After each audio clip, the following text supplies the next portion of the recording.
and manufacturing services delivered more sustained performances. Revenue from operations grew 10% over the corresponding quarter last year, broadly in line with the shape of growth we expected through the year. So as we look around the world, we're seeing good market opportunities, and barring any major impact from COVID here or in our client markets, we see the outlook as a positive one as we start the run into the end of the financial year. EBITDA for the quarter was up 12% to 216 crore, while profit after tax was up 2% to 104 crore over the corresponding quarter last year.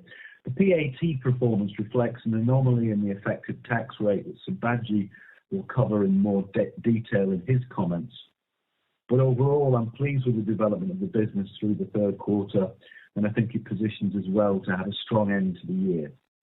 As you know, the fourth quarter is typically our biggest quarter, and this year looks to be no exception. Looking back over the third quarter, the key highlight was the renewal. It was the 5-year renewal of the long-standing contract with Amgen, and this comes on the heels of the 10-year contract extension signed with BMS last year. These contract extensions confirm the stability of the relationship, I think, with both of these key clients, but also provide a very clear perspective on the future of our dedicated centres. The scope of the Amgen contract extension includes integrated drug discovery and development solutions and leverages a broad range of technology and capabilities. While the SARC Centre, the Syngene Amgen R&D Centre, was established in 2016, actually our collaboration goes back much longer than that, back to 2012. We're really committed to continuously work closely with Amgen's global scientific teams and look forward to SARC playing an increasingly important role in supporting Amgen's R&D activities and for the benefit of patients around the world. As part of the contract extension, we will be building a dedicated laboratory to provide additional capacity for scaling up active pharmaceutical ingredients. So the contract extensions with Amgen and BMS, the two biggest dedicated centre clients, provide us with a really sound foundation for future planning and investment, and also these multi-year contracts really give us predictable cash flow, which is always welcome. Turning now to the fourth quarter, and conscious of the spread of the new variant of the coronavirus, we've put heightened safety measures have been implemented at all of our facilities, and we've made very good progress on our staff and family members vaccination scheme, with well over 90% plus of staff now fully vaccinated. In addition to our COVID-19 control measures, we're benefiting from the systematic investments we've made previously in digitisation and automation, and they're really playing an important role in business continuity and helping us keep to high operational levels even in a pandemic context. And in terms of sort of coronavirus itself, some of the research things we do, we continue to work with clients on diagnostics, treatments and vaccines, and we're also, as you know, continuing to manufacture remdesivir to support the Indian government and provide supplies to Indian patients. We're just changing tack now as we look ahead to the end of the year. We see a largely positive outlook, positive that we're maintaining normal operational levels, positive that we can see clear signs of our clients, particularly in the US and Europe, being able to sustain near normal operations themselves despite the pandemic, and that's creating a stable demand environment, and I think the opportunity to for further growth in coming quarters. And positive, as I mentioned earlier, that with a busy quarter to the end of the year, and this positions as well for a stronger end to the year than the growth we've seen in the third quarter. Based on the development of the business in the year to date, and in anticipation of a more robust fourth quarter, we're upgrading our full-year revenue guidance for growth now from mid-teens, as we guided you in April, to high teens, with PAT growth in single digits. And Sibaji will talk a little bit more about this in his remarks. So before I hand over to Sibaji, and also to save his blushes, as this award was won by his team, a notable achievement in the third quarter was being awarded Best Governed Company in the medium-sized listed segment by the Institute of Company Secretaries of India. As you know, the Institute is recognised for the high standards they advocate to drive good governance in the corporate sector, and the endorsement of such a prestigious body is always welcome recognition for the hard work that our company secretarial team do under Sibaji's leadership. So now let me summarise. So in conclusion, we delivered a sustained performance in the third quarter in line with our expectations of phasing for the year. We're on track and fully prepared for a busy fourth quarter. 2 key strategic client partnerships were extended and expanded. This brings additional predictability and stability for future cash flows from our dedicated centres. COVID-19, I think, remains a concern for everyone, but our safety protocols combined with the immunity provided by high levels of vaccination mean that our operations are as resilient as possible to the pandemic. And finally, and I think against the backdrop of positive performance for the first 3 quarters, we've raised our full-year revenue growth guidance. So with that, let me hand over to Sibaji to give you more details on the financials. Thank you, Jonathan, and a very good afternoon to you all. I'm happy to take you through our results for the third quarter, followed by the year-to-date ending 31st of December 2021. Let me start with summary comments on each of the divisions, and then I'll walk you through the P&L, giving line-by-line highlights and an update on guidance for the year. Revenue from operations for the third quarter grew by 10% versus the same quarter in the previous year. Performance of the business overall was consistent with our strategic plan and tracked the guidance given at the beginning of the year. It is worth noting that the third quarter last year was a relatively strong quarter as we regained momentum and caught up on project delivery following the slower pandemic-impacted first 2 quarters. This has the effect of compressing the third quarter growth rate this year. Now looking at the divisional performance, Discovery Services and Dedicated Centres grew in line with our expectations, and we continue to see strong demand for the services. In preparation for future growth, we will shortly be inaugurating phase 3 of our facility in Hyderabad. The building will have the capacity to accommodate an additional 250 scientists for Discovery Services. The capex for this facility is already built into the plan. In our Dedicated Centres, the key highlights of the quarter was the renewal for a further 5 years of a contract with Amgen.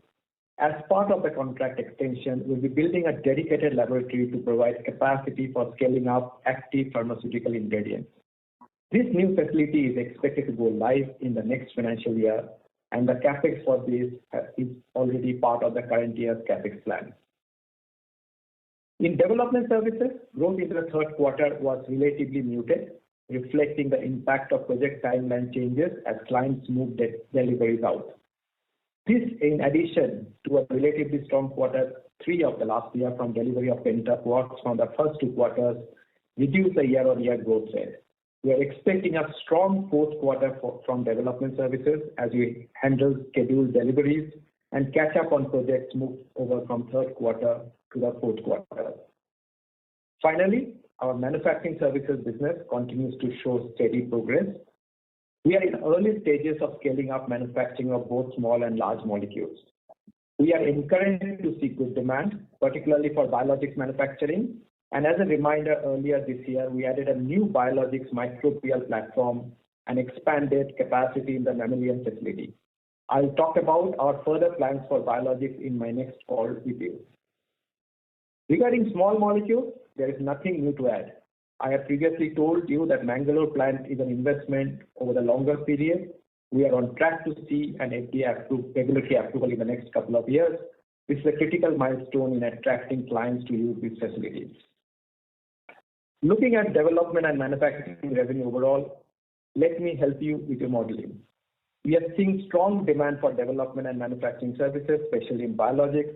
However, due to the extended lead time for raw materials, project deliveries can change, as we are seeing in the current quarter, where the projects have been pushed to the fourth quarter and beyond. In the current environment, it would make sense to look at this part of the business based on a 4-quarter rolling average to smoothen out the variations that arise quarter by quarter throughout the year. Now turning to the P&L. EBITDA from operations for the quarter was higher by 15% as compared to the previous year. This is higher than the revenue growth of 10%, indicating good operating leverage. The EBITDA margin from operations for the period was 31.7% compared to 30.1% in Q3 last year, an increase of 160 basis points and well within our target range. EBITDA performance for the quarter was impacted by two opposing factors. While the increase in raw material costs and power costs put pressure on margins by about 180 basis points, this was more than offset by 340 basis points margin improvement from better cost performance in other lines and forex gains. Material costs for the third quarter increased from about 25.2% of revenue from operations in Q3 of last year to 26.8% of revenue from operations in Q3 this year, which is an increase of about 160 basis points. Apart from seeing price inflation in raw materials and logistics costs, which explains about 1/4 of the increase, and also taking into account our deliberate stockpiling in anticipation of supply chain disruption, we are also doing more early-stage projects, which typically consume more raw materials. Although in the short term this impacts the P&L, it is a positive lead indicator for the business in terms of new opportunities in the pipeline. The changing mix of projects, the price inflation on raw materials will continue to have an impact on overall raw material costs and hence margins in the short term. The uncertainty around pandemic makes it difficult to say if these costs will be sustained in the medium term. However, I'll come back to this in future quarters when we are in a better position to judge the medium-term outlook. The other factor impacting EBITDA is power cost. Although it does not form a large proportion of our overall cost base and makes up only 2.7% of revenue this quarter as compared to 2.5% of revenue in Q3 last year. This increase is primarily driven by higher power consumption due to additional floor space added in the last 12 months and running multiple shifts as a part of our pandemic response. Currently, around 80% of power consumed across the organization and 90% at our Bangalore operations is from renewable sources. Despite increase in transmission costs per unit during the quarter, our ability to source cheaper power through captive renewable energy arrangements has helped us reduce the impact of increasing power cost. We expect a similar level of power cost to continue into the fourth quarter. Let me now take a moment to explain the movement in other cost lines in the P&L, which led to an improvement of about 340 basis points in EBITDA margins from operations. Firstly, during the quarter, staff costs increased by rupees 13 crores, which is an increase of about 7% to rupees 189 crores as compared to rupees 176 crores in the same period last year. And this was driven by headcount additions and salary increments. At an underlying level, salary increments and headcount additions contributed to 12% increase. However, what will not be visible in the reported financials is that this increase was offset by a reward program for staff in Q3 of last year for their support during the pandemic. This created a higher baseline, thereby lowering the year-on-year increase in staff cost. Secondly, other expenses remained broadly at the same level, leading to margin improvement of 110 basis points during the quarter compared to the last year. Despite the continued pressure on expenses due to COVID protocols in health and safety, the continued digitalization drive across our businesses and increased maintenance expenses on the expanded asset base, we have been able to manage discretionary spend effectively, keeping overall operating costs under control. Again, for the purpose of modeling, best to see this from a YTD perspective rather than one quarter. Let me also remind you that we benefited this quarter from a forex gain of rupees 20 crores as compared to rupees 9 crores last year, resulting in 160 basis points margin uplift. Our hedge rate for the quarter was rupees 77 per US dollar against a spot rate of rupees 74.5 per US dollar. Taking this all together, the EBITDA margin from operations reflects positive operating leverage despite pressure on a few cost items. Let me also share with you the gross asset block so that you can update your models. The gross assets as of third quarter this year stands at rupees 3725 crores, an increase of 415 crores over the third quarter last year. Depreciation for the quarter stands at 79 crores, which is a 9 crore increase from 70 crores in the same period last year.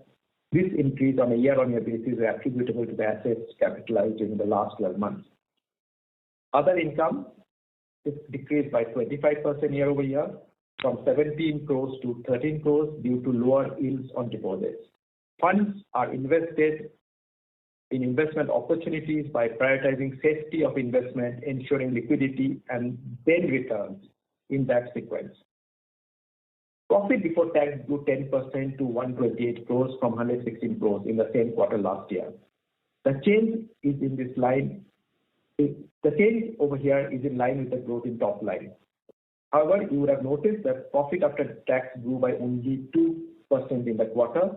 The key driver here was a change in the effective tax rate, where we saw a 7 percentage point increase in the effective tax rate for the quarter. As this has a couple of moving parts, let me take a moment to walk you through the key items.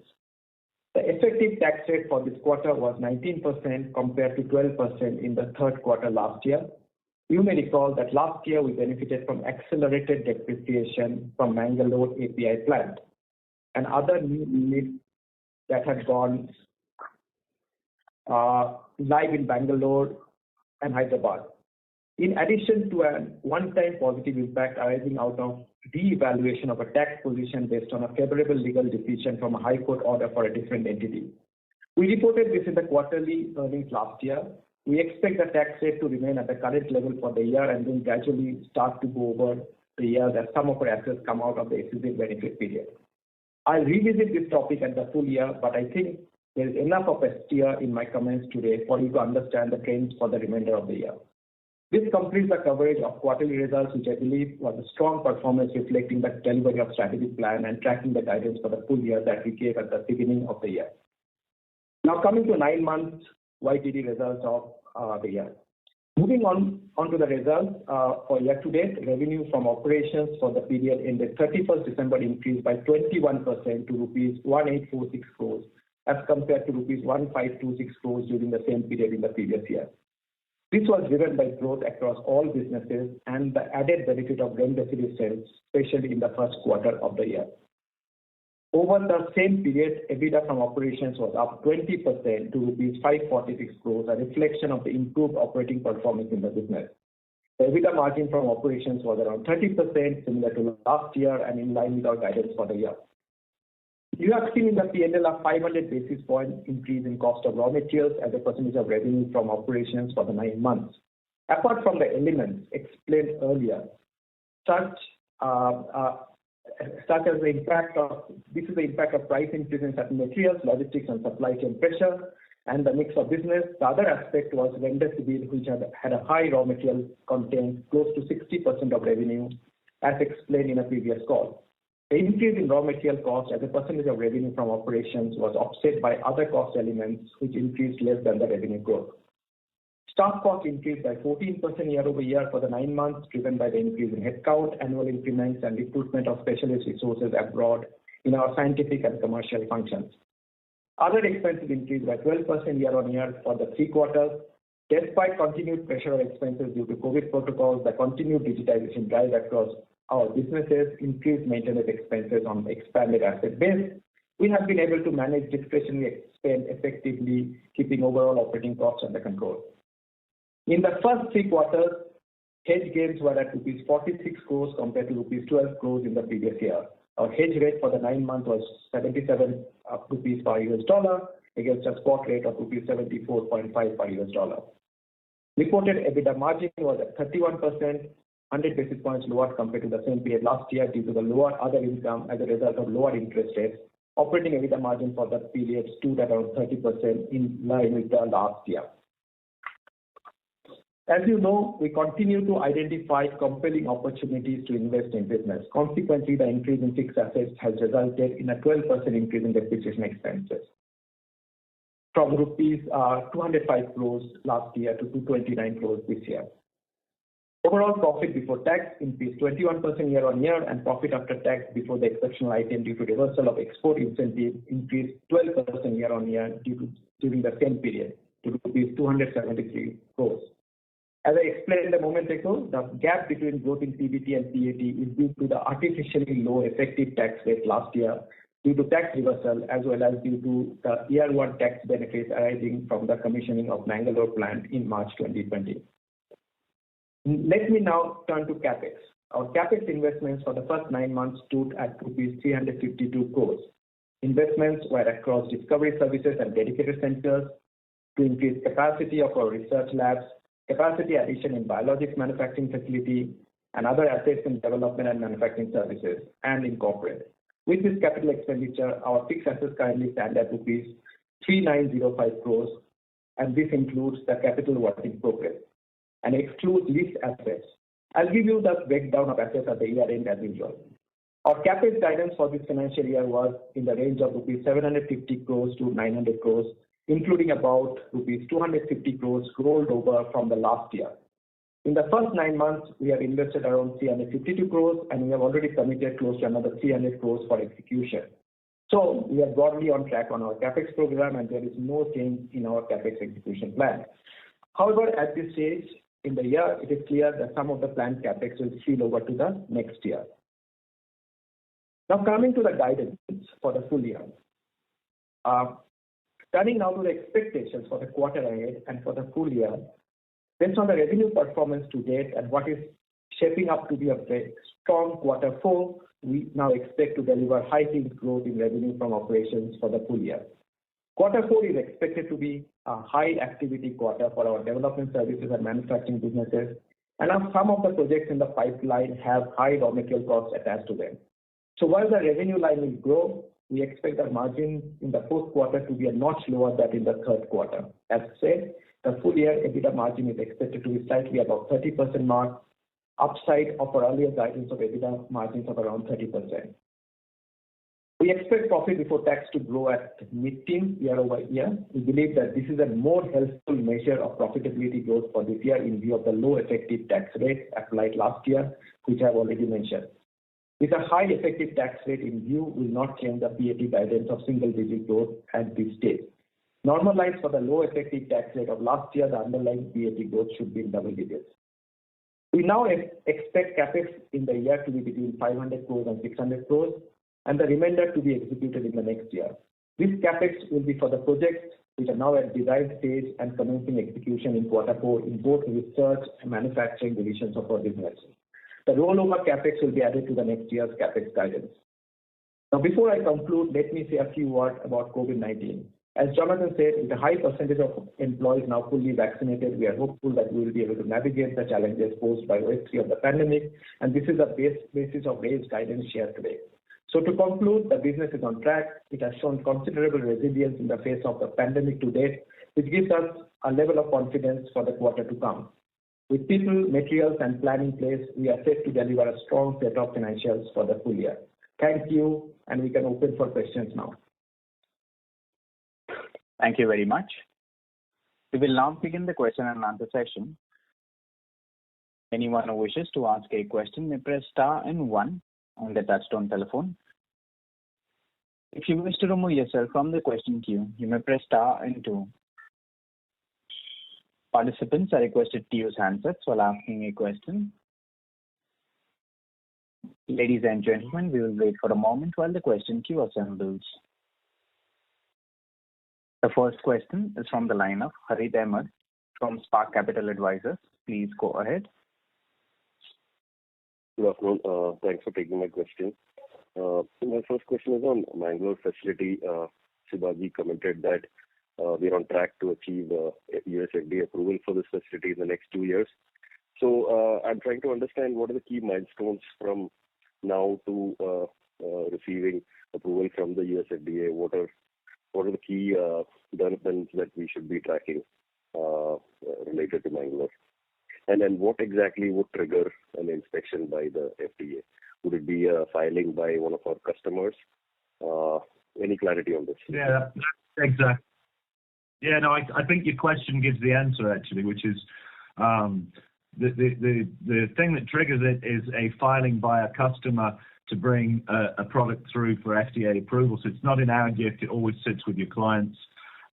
what we're signaling to you is that we've got a pathway, we have a molecule that we're working with a client on that we think probably results in triggering an FDA inspection. Sibaji, remind me of the timescales that we've guided the market on. We set around 24 months about 2 quarters back, so it's between around 18 months from now on. We should be able to run through this process. Okay, so that's it.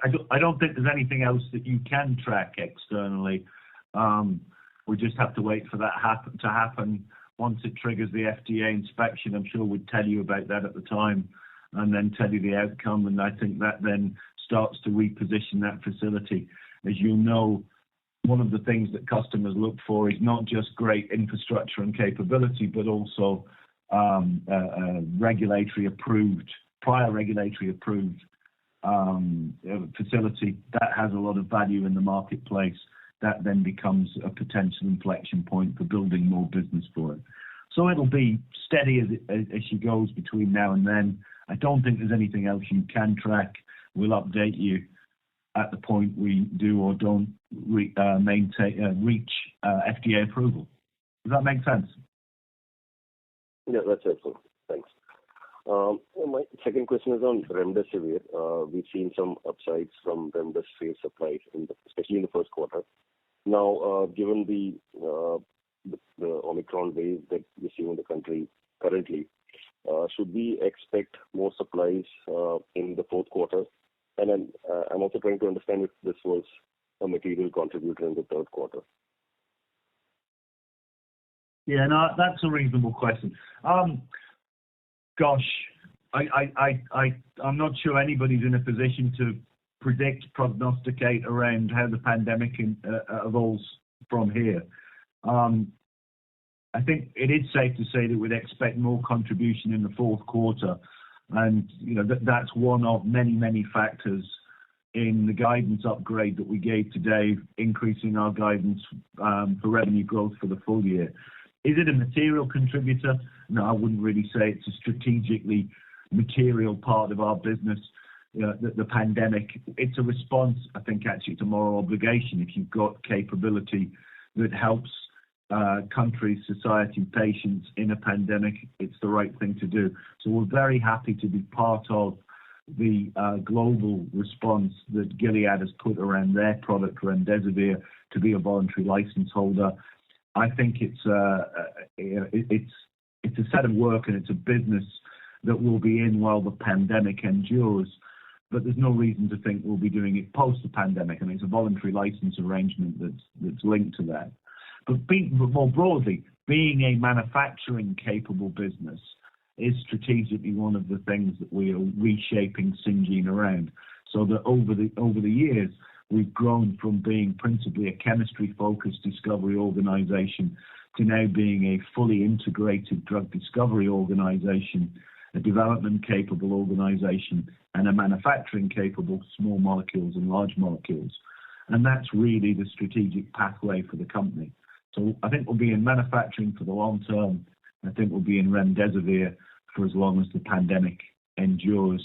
It does contribute to the business, but it's not a material driver to our strategy. Understood. That's helpful. Thanks.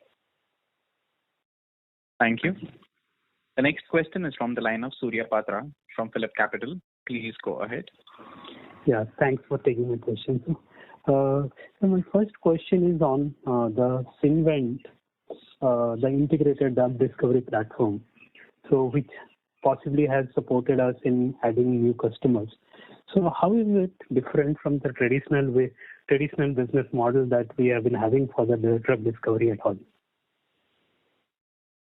Okay, that's a good question. Well, I think as the whole CRO industry has matured over the 20, 30 years of its existence in the discovery space, you started out with standalone siloed services. So particular bits of chemistry that were outsourced, but most of the chemistry remained with the client. Particular bits of biology, particular bits of safety, toxicology, and so forth. Plus, the typical customer at the beginning of the industry would have been a large, multinational, mega cap biopharma company, probably a pharma company, with all of the infrastructure around outsourcing, procurement management, and they were looking to buy component parts of services that fitted into their own value chain. Absolutely nothing wrong with it. The industry still does that fantastically well. We do it very well. We offer great value and service to our customers. We do that today. We'll still be doing that 10 years and 20 years from today. So that doesn't go away. But what's also happened is, as we go up the value chain, we start integrating those. And as you know, scientific discovery comes not just from the work that you do, but the interpretation of the work that you do. How do you plot a course through innovation, solve problems, find solutions, and move the molecules through discovery into development, ultimately to the patients. And that takes integration, that takes cross-functional working. And Synvent is our platform stroke brand name for those type of services. And the marginal customer there tends to be these emerging biopharma companies, startup companies, private equity or venture-backed, often highly innovative. And their business model is not to build large organizations themselves. It's to partner with companies like us when they need that scale and sophistication. But they do at the margin have slightly different requirements. They don't just want the work doing, but they want a thought partner and they want somebody to advise them on their discovery development strategy. So you become a co-partner. You co-drive the projects. And I think that's all we're signaling when we talk about Synvent being an important step forward for us. It really reflects a level of sophistication that wasn't the norm a decade ago and is something that I think Syngene now can do. But the other bit of the business doesn't go away. So it's both, it's not either or. Does that get to the essence of your question? Yeah. So that was helpful, sir. And whether you have also covering this manufacturing angle to this?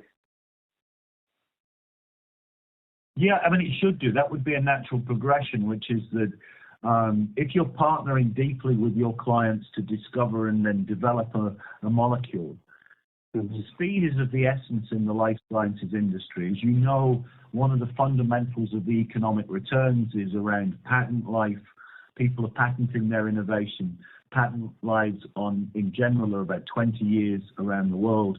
So the faster you can get through discovery into development to manufacturing to regulatory approval and to the patient, the faster you can do that, the more of the patent life you preserve for commercialization. And that has an enormous swing factor on the value creation for our client partners. So speed is really important. You need quality and you need innovation. But if you've got quality and innovation, you want to do it as fast as you can.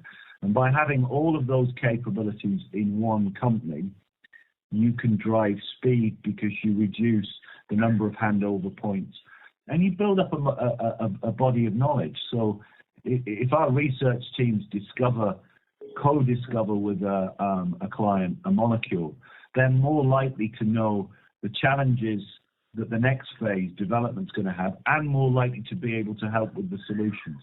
So you can often get there quicker. Okay. Yeah, thank you, sir.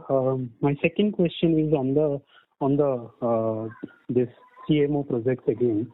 So we have extended as well as expanded our relationship with partners like BMS, Amgen and all for multiple of years.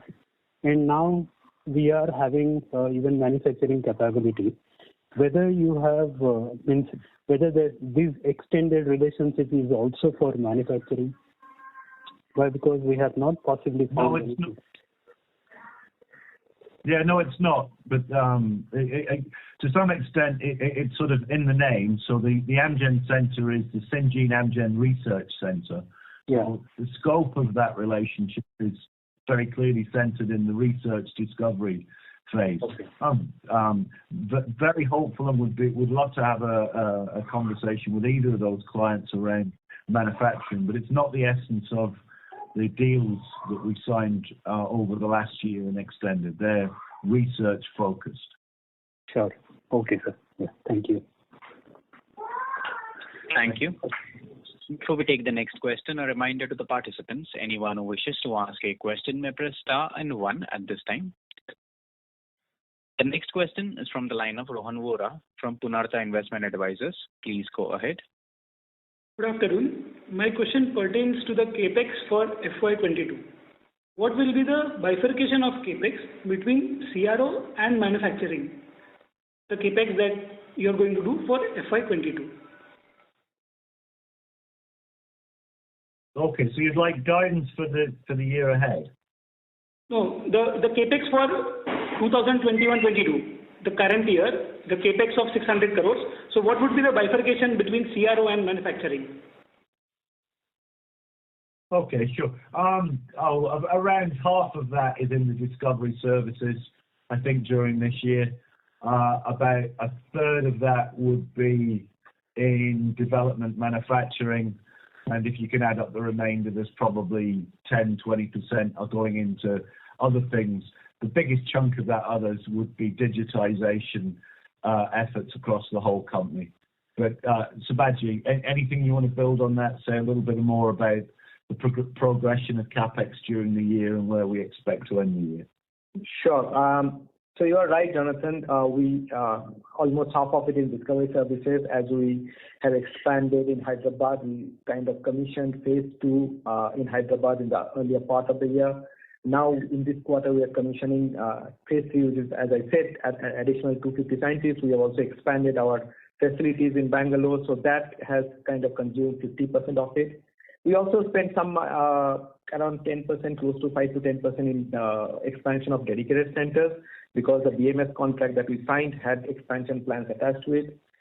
The rest you have already said, Jonathan. The rest is development manufacturing, and close to 10% is other capex, including digitization. So that's broadly the lay of the land. Okay. And a follow-up question. The gross block as on December of this, will you be able to give a breakup of the gross block as well? Of 3,725 crores that you mentioned. Yeah. So you want a breakup of that gross block, right? Right. Generally, what we do is we give that breakup at the end of the year.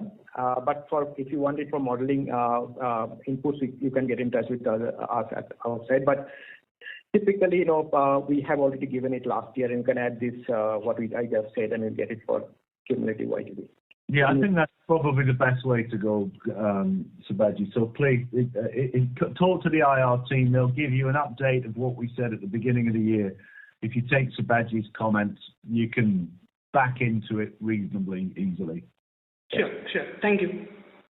Thank you. The next question is from the line of Charulata Gaidani, an investor. Please go ahead. Yeah.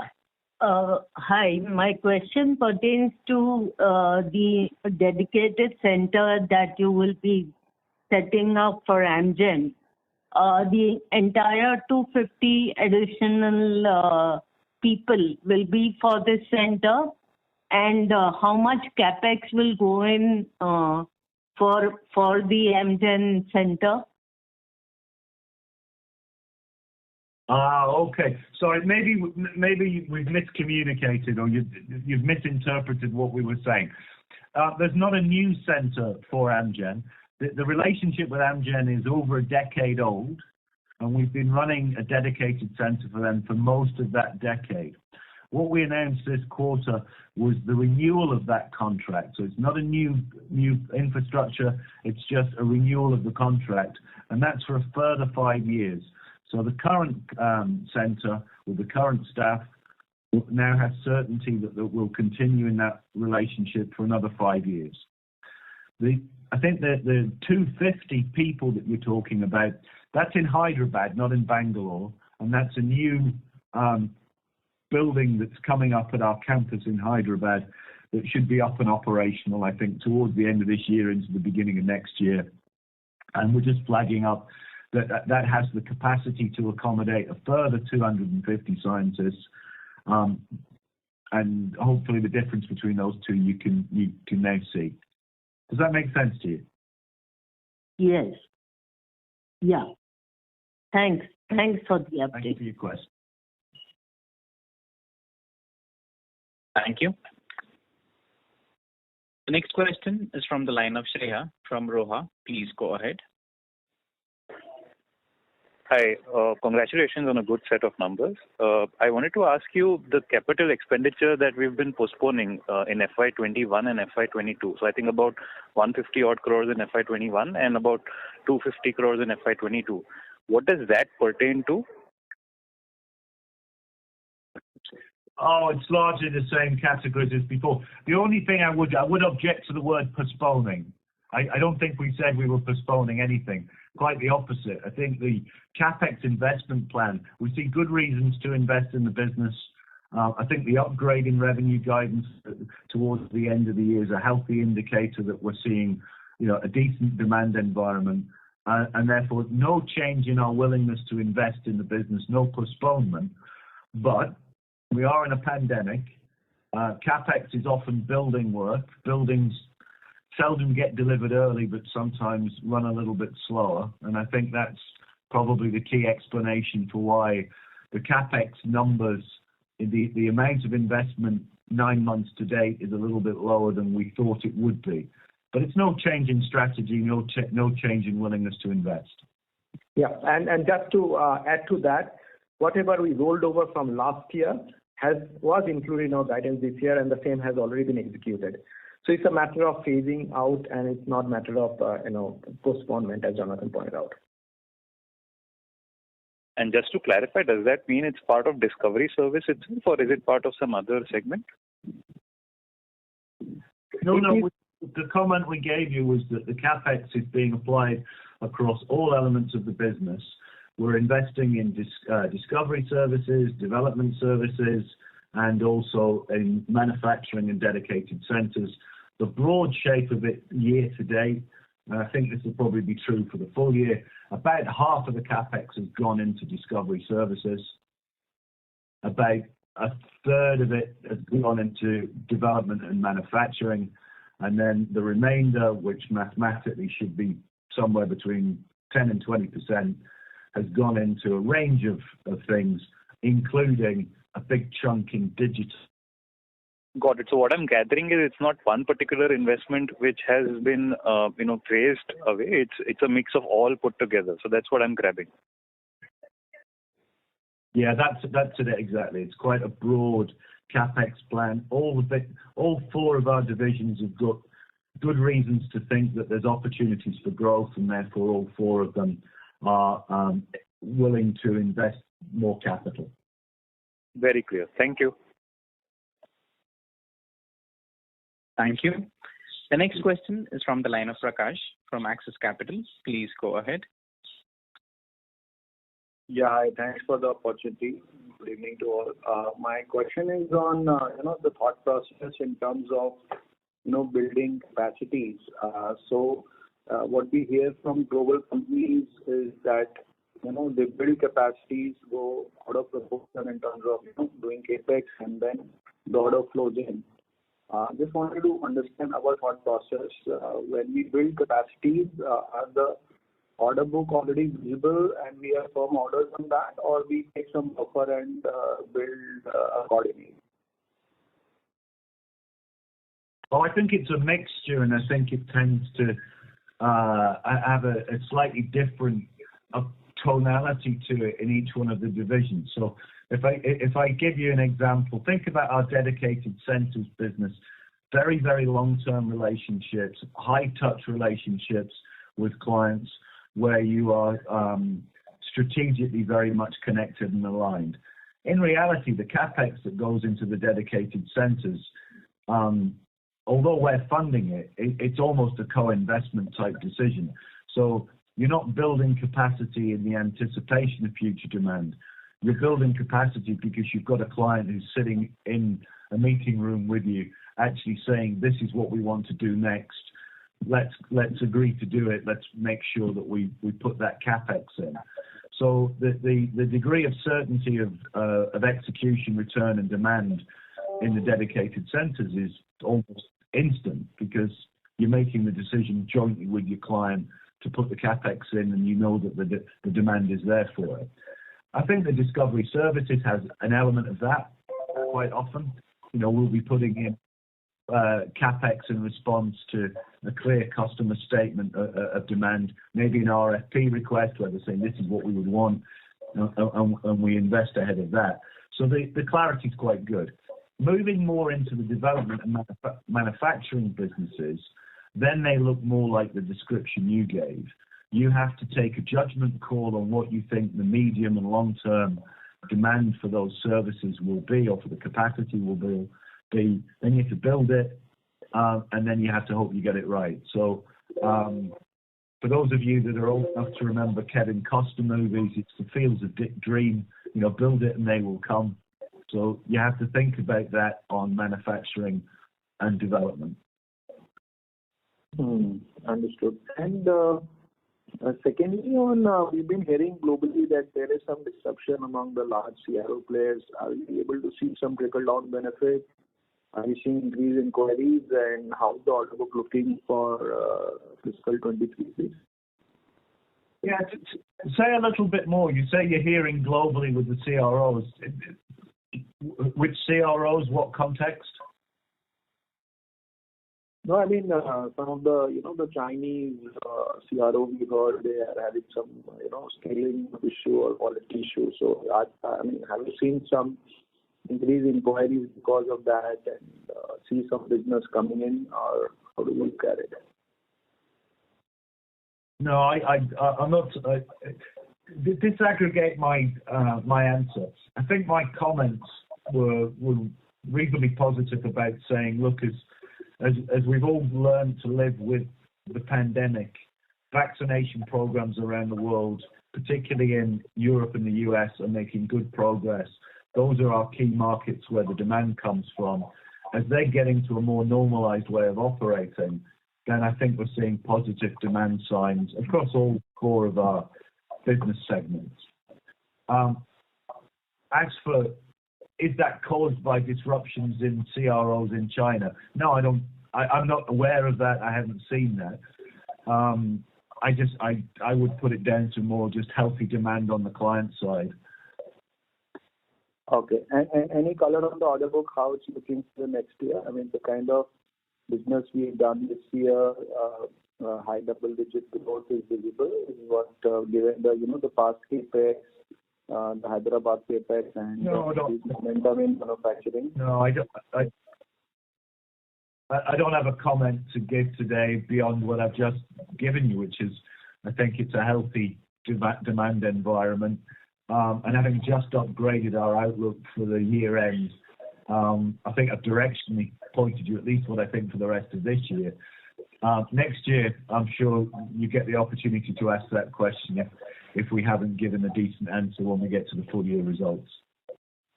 Okay, perfect. Thank you, and all the best for the future. Thank you. Thank you. The next question is from the line of Amit Kadam from Canara Robeco. Please go ahead. Hello. Yeah, hi. Good evening, team. So my first question is that even though the last year, the annual number what you put for the client addition, you added almost 40 clients, which is a decent number, like 10-12% on that pace. But we have been adding any major clients. I guess from the IPO days, your top 4 anchor customers remains there. We haven't seen in the last 6 years or 5 years or such a major big client. What is the reason that we are able to add this 40 odd clients, which may be the small startups and biotech companies, but not a major one like we had in the initial days? And then maybe because when I see the historical growth, that's why maybe we may have not able to clock the similar growth what we used to once clock at a 20-odd%. This quarter growth also is roughly at 8-9%. So can you explain what is this? Is it a strategic or a conscious move of not targeting a big firms? I just do hang on with the small firms. Oh, no, it's an interesting question. I mean, the first thing is we tend to update those numbers annually, but because overinterpret which is what is not a lot of data. We've got 18 of the top 25 largest companies in the world are clients. So one of the reasons you can't add more large clients is because they're already customers. So we already have a very good connect with the very biggest companies in the world. Second thing, and I think your question actually was insightful. It gave most of the answer. An awful lot of increasingly, a lot of the work and the innovation in the client industry is happening at medium-sized and small-sized firms. There's more firm formation. There's more of the R&D dollars as a share of dollar in the industry is going to those. And sure enough, we're adding many more clients. But they tend to be smaller firms with one or two assets that we work on, rather than one big firm with 10 assets. You can do the maths. You have to add more connections. But don't think they don't go on to become important clients and important drivers. Unfortunately, there's an asymmetry. We don't publish for perfectly sensible competitive reasons the full list of all of our clients and the sort of work we would do. I'm sure all of my competitors would love to have a list of who my clients are and the type of work that we do for them. So there's good reasons why we don't disclose it. But I think it's a misnomer to think that we haven't built big client relationships also that are other than those landmark clients that we have in the dedicated centers. In fact, some of our biggest clients are not in the dedicated centers, but in discovery services and development services. We have clients every big as those relationships, but they're not that visible, and that's partly for competitive reasons. So general sense,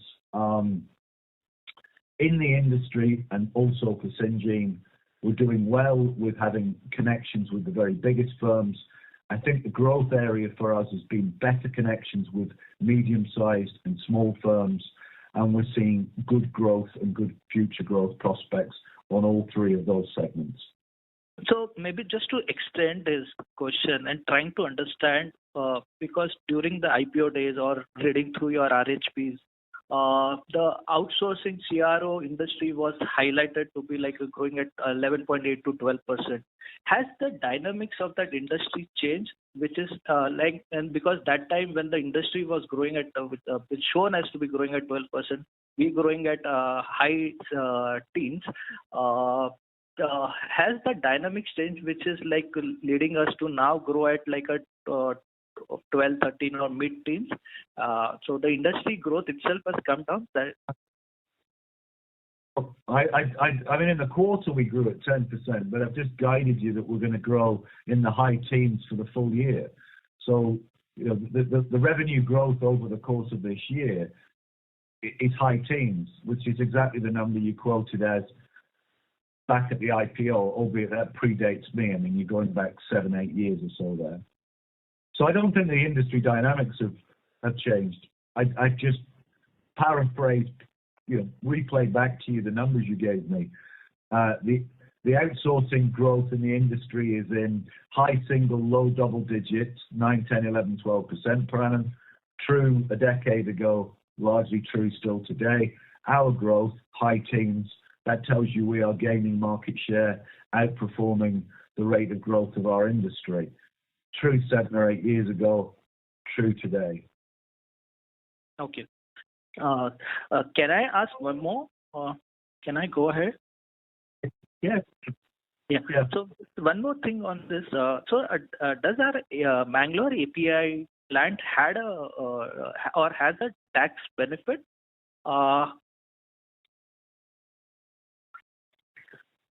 If you are asking whether it's under SEZ facility, the answer is yes, it's a SEZ facility. Okay. So it has some tax benefit attached to it. So that benefit has already started, because it is something which I understand is that once you commission, then it's like a time buckets where you will be like getting maybe 100% or 50%. That's how it trickles down. So because of our commissioning and not fully utilizing it, are we losing out on that particular time benefit or the tax benefit because of the delay in the, or maybe not delay, but late approvals of that facility from USFDA? So it is in the natural course of events over here. So yes, there is a 5-year 100% tax holiday, then another 5-year 50% tax holiday. The SEZ had a sunset in March. We were fortunate to get the plant up and running before that, so we enjoy SEZ facility. But the first few years would go into validation, qualification, and regulatory approval. It's a part of the natural process. But the overall SEZ benefit either 100% or 50% extends for 10 years. And we understand that we'll be able to kind of be in a position to enjoy a lot of it once we get the manufacturing up and running. So of that first year is that already because we have commissioned it last year? Yeah. Yeah. Yes. Yeah, that's exactly. So we made the deadline, so we got the benefit at all. If we'd have brought the facility online at a much later date, we wouldn't have got the benefit in the first place. So we made the deadline, but the minute you operate inbound tax benefit, that seems a perfectly reasonable way to go about it from a government taxation strategy point of view. And we're benefiting from that every day. We look forward to benefiting it more as we grow that business. Okay. So, but if we bring more top line to it, I guess the tax benefit will be much more. We will be able to encash or take that opportunity much at a larger level. So, if like USFDA may take time for like, or it may trigger through only product inspection. Is there some other alternatives like maybe European regulators are much faster or Canadian regulators are much faster? Is it possible to fill that capacity by targeting the developed market customers, but not over relying on USFDA because we don't know how things will play out from their side? Yeah, no, that's an absolutely fair comment, and that's in fact what we do every day as part of the the operating business strategy. The significance only of the FDA is that it tends to be one, it's still the largest pharma market in the world, the US, and therefore it seems it's often the market of choice for our customers. When they're looking where do they want to launch their product, they often prioritize launching it in the US, high on their wish list. So there is some significance to that. Europe, just as good.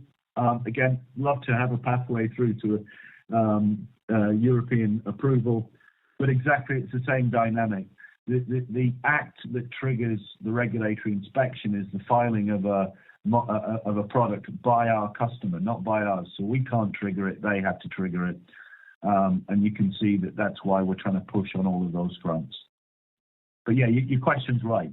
We're not limiting our activities to just the FDA. We're also trying to find clients that want to take a molecule through to Europe, Japan, Canada, Brazil. You name them, any of the major regulators around the world. Thank you. Ladies and gentlemen, due to time constraint, that was the last question. I now hand the conference over to Ms. Neha Shroff for her closing comments. Over to you, ma'am. Thank you everyone for joining today's call. Hope we have answered your questions. If there are any further queries, please do get in touch with our team and we'll be happy to get back to you. Have a good day and thank you once again. Thank you. Thank you. Ladies and gentlemen, on behalf of Syngene International, that concludes this conference call. Thank you all for joining us, and you may now disconnect lines.